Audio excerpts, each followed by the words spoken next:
আর কিছুদিন পর 14ই ফেব্রুয়ারি খালি দেখবেন পার্কগুলোতে, আপনারা রাস্তার ধারে ধারে দেখবেন। ও আজ থেকে নিয়ত বেঁধে নিয়েছে, 14ই ফেব্রুয়ারিতে গার্লফ্রেন্ডকে ডাকবে, প্রেমিকাকে আর ফুল দিবে। লাও, ভ্যালেন্টাইন ডে, ভালোবাসা দিবস নাকি? 14ই ফেব্রুয়ারি ভালোবাসা দিবস। ভালোবাসা দিবস না নোংরা দিবস? আর ওই ভালোবাসা দিবসে আবার প্রেগনেন্ট হবে। ভালোবাসা দিবসে প্রেগনেন্ট হয়, আপনি হাসি ছলালেন আর যাইলেন। আপনি সোশ্যাল মিডিয়াগুলোতে দেখবেন খালি। আর 14 ফেব্রুয়ারি বাদ যাবে, আর 2-3 মাস পর খোঁজ নেবেন কি হাল হয়।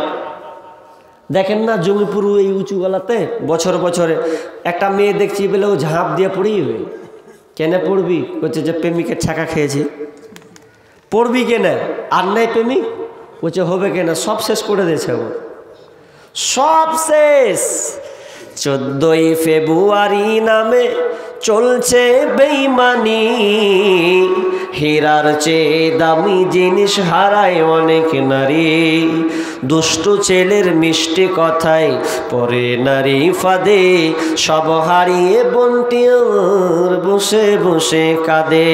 প্রেমের নামে চলছে এখন অশ্লীলতার ছোঁয়া, কতক মনে নারী সম্মান পান্তা ভাতার মোয়া। নারী তুমি সম্মানিতা, সব ঘরেরই আলো, লাগলে ছোঁয়া পঙ্কিলতার জীবন হবে কালো। আজকে ছেলেমেয়েরা বেলাইন যাওয়ার পিতা মাতায়ের জন্য দায়ী। আপনার মেয়ে যে 10টার সময় বের হয়, কখন ফিরে? আপনার মেয়ে টিউশন যায় কটার সময় ফিরে? একবার তো আপনি খোঁজলেন না, বরঞ্চ আপনি আপনার মেয়েকে মোবাইল পর্যন্ত দিয়ে দিয়েছেন। স্বামী আপনার কিনা বাপ যদি না নিয়ে যায়, মা তো কত বড় ডিগ্রি পাস করে এসেছে, এদিক দিয়ে একদম জেনার ডিগ্রি পাস।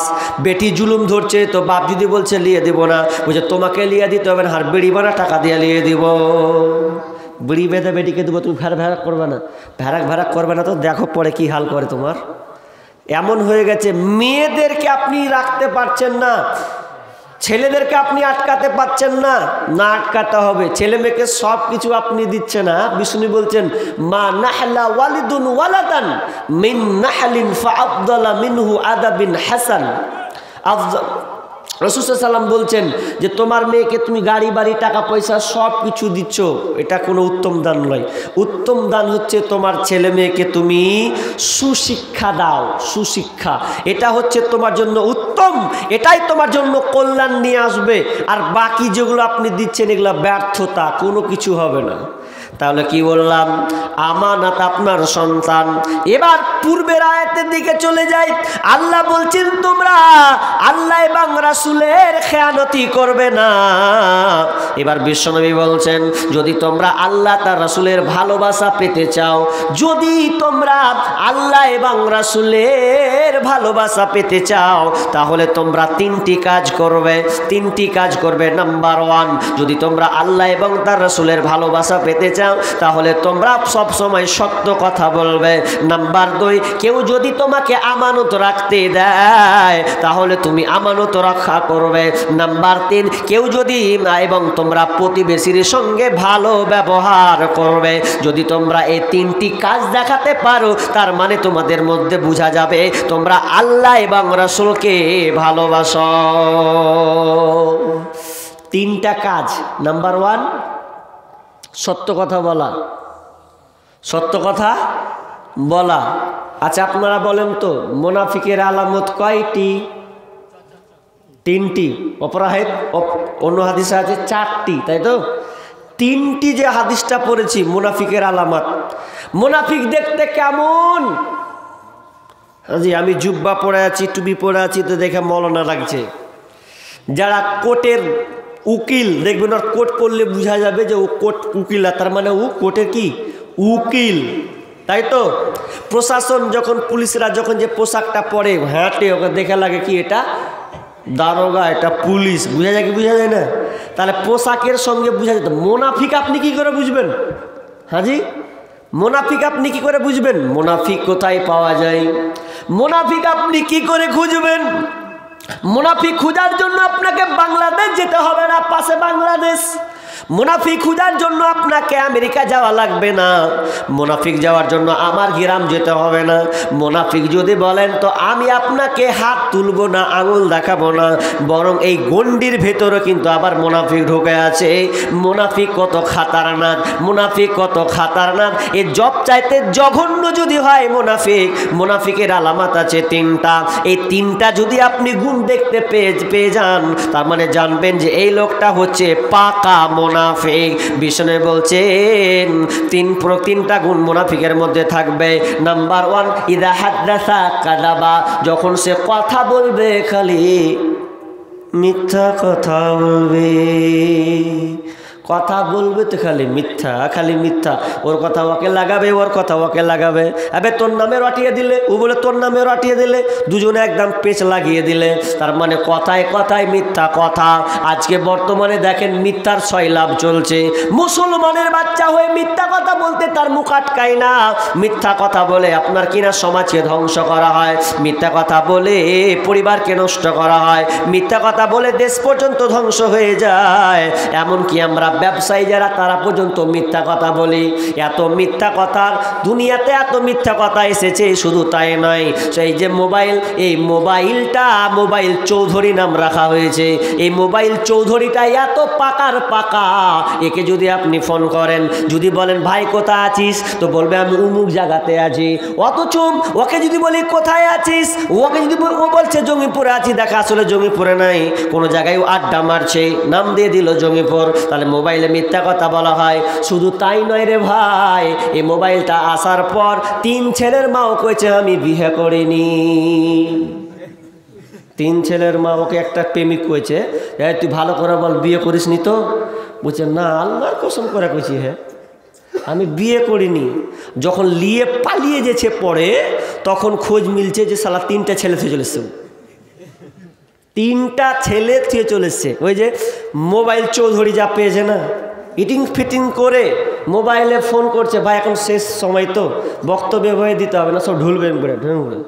তো এই মোবাইল এমন একটা মেশিন হয়েছে, শুধু এর মিথ্যে কথা, সব জায়গায় মিথ্যের কথা ছয়লাভ চলছে। বিবি পর্যন্ত স্বামীকে ফাঁকি দেয়, স্বামী বিবিকে ফাঁকি দেয়। একজন স্বামী স্ত্রীকে খালি বারবার সন্দেহ করছে। এখন বর্তমানে এমন হয়ে গেছে, সুপ্রিম কোর্ট বলছে যে একটা মেয়ে যদি পরকিয়া করে যদি ছেলে টেলে হয়, তো ওই ছেলে মিলে স্বামীকে এখন বলে বহেলিয়া বাড়িতে হবে। এটা হচ্ছে ভারত।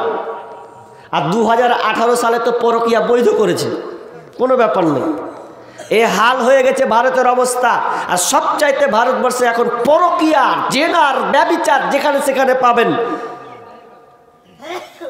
কোনো অসুবিধা নেই। আর আসলে হাদিস মিলে গেছে, তাহারা জুনা তাহারুজাল হিমারে, গাধা যেমন গাধির সাথে মিলে লজ্জা বুঝে না, ষাঁড় যেমন গাভীর সাথে মিলে লজ্জা বুঝে না। মানুষ খোলা মাঠে জেনা করবে, মানুষ খোলা মাঠে প্রকাশ্যে জেনা করবে, কেউ কিছু বলার থাকবে না। তো একজন স্বামী স্ত্রীকে সন্দেহ করছে, আরে তোকে যে আমি ফোন করছি, তো ফোনে যে একবারও তোকে পাই না, খালি তুই ব্যস্ত থাকছিস, ওয়েটিংয়ে খালি থাকছিস কেন রে, কি ব্যাপার? তো বলছে মা ফোন করছে জি। আচ্ছা মা না আছে, কে আছে ভালো করে দেখ তো একবার খোঁজ করে। স্বামী তো চালাক, তো বলছে দে কোন নাম্বারকে কুচুম করে ধরে নিয়েছে, ফোন করেছে কখন ফাটাম করে যখন ধরে নিয়েছে, তখন ফোন ধরার পর কইছে ও মেয়ে, যখন ওই ছেলে যখন বলছে হ্যালো রোজিনা, তখন ওই স্বামী করছে হ্যাঁ কি কাহা, মিহি গলা করছে। এবার ধরে নিয়েছে, ধরতে যা কইছে ওরে তুই পাকাবাজ। তখন গিন্নিকে বলছে তুই ওটা তোর মা, ওটা মা না তোর নাম ছিল কহা, তো কি ফের মা কুচিত খারাপ বহিন করছিস, খারে আব্বা কহছিস, আর ধরা দিস না। তখন ওয়েটিংয়ে কেন পাচ্ছি রে? আমার লিখিত একটা সঙ্গীত আছে, তোমার কাছে ফোন করিলে পাই গো শুধু ওয়েটিং, ও গিন্নি কার সাথে করো তুমি মিটিং, ও গিন্নি কার সাথে করো তুমি মিটিং।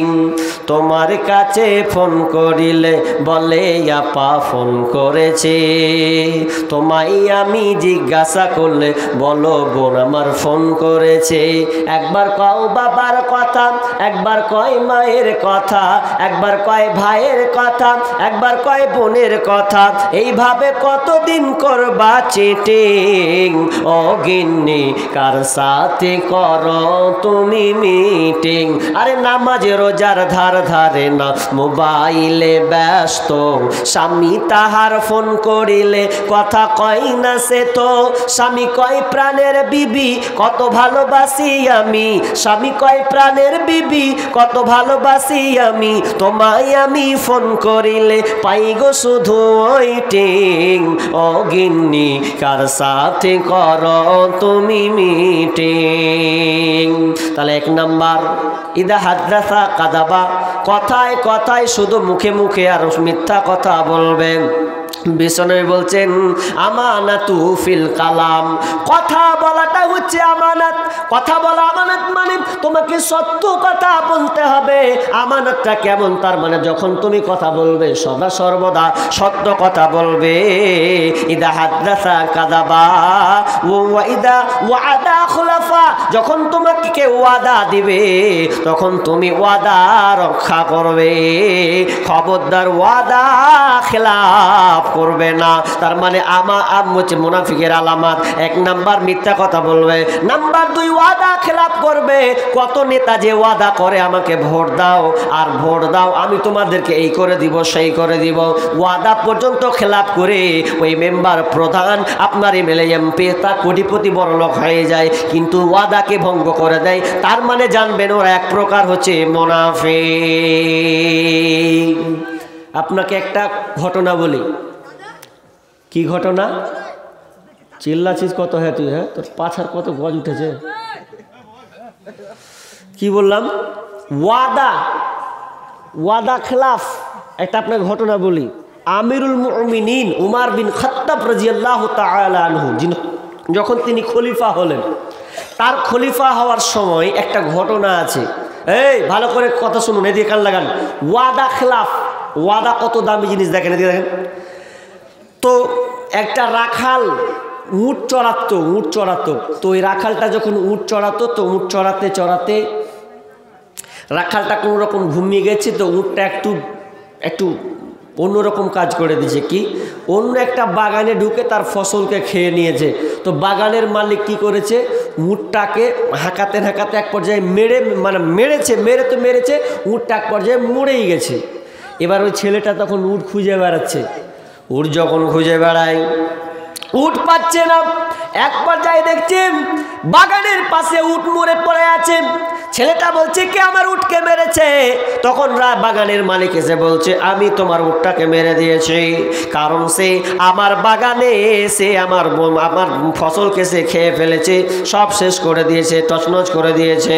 তখন এক সময় ছেলেটা মালিকের সঙ্গে বকাঝরা করতে এক পর্যায়ে ওই বালকটা এমন জোরে একটা মাথায় পাথর মারলো, মালিকটা মরে গেল। এমন সময় তার ওই মালিকের ছেলেরা জানতে পারলো যে আমার বাপকে ছেলেটা মেরে দিয়েছে।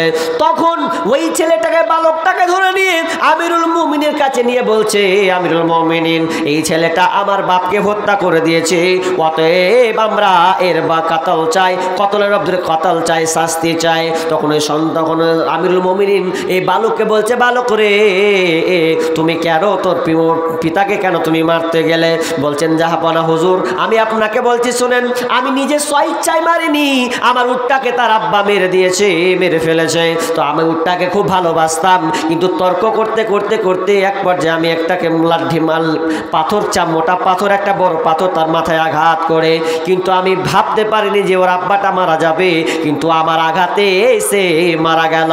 এবার বলছে না, ছেলেরা বলছে কি করবেন? বলছে ছেলেকে ফাঁসি দিতে হবে, আপনার কিনা হত্যা করতে হবে, এরও শাস্তি চায়, একে ফাঁসি দিতে হবে। এবার বলছে ঠিক আছে ফাঁসি দেব। এবার আমিরুল মুমিনিন বালকটাকে বলছেন, এ বালক বলো বালক, তোমার সকালে যে ফাঁসি হবে 8টা-9টার সময়, তোমাকে আমি ফাঁসি দেব, কিন্তু শুনে লাও তোমার কি শেষ কোনো ইচ্ছা আছে কিনা, তোমার ইচ্ছা কোনো বাসনা, কোনো টার্গেট আছে কিনা, যদি পারো তো বলো। তখন বালক বলছে আমিরুল মুমিনিন, আপনি আমাকে মেরে দেন, আমাকে হত্যা করেন, আমার শাস্তি এটা পাওয়ার যোগ্য, আমার পাওয়ার যোগ্য, এতে আমার কোনো টেনশন নাই, মরা নিয়ে আমার কোনো টেনশন নাই, তবে আমার টেনশন হচ্ছে আপনি আমাকে একটা সময় দেন, আমি বাড়িতে অনেক জিনিস রেখে এসেছি ওয়াদা, আমাকে ওয়াদা ঠিক মতন আমাকে মানুষ আমার ওয়াদা আছে এটাই যে আমি আমার আমানত আমাকে দিয়েছে মানুষ, অনেক লোক আমার কাছে আমানত পায়, আমার ভাইদেরকে কিছু আমানত আমি বুঝিয়ে দিয়ে চলে আসব, এই আমানতটা বুঝিয়ে দিয়ে আসলে আমি আবার আপনার কাছে এসে হাজির হয়ে যাব। তখন আমিনুল বলছেন না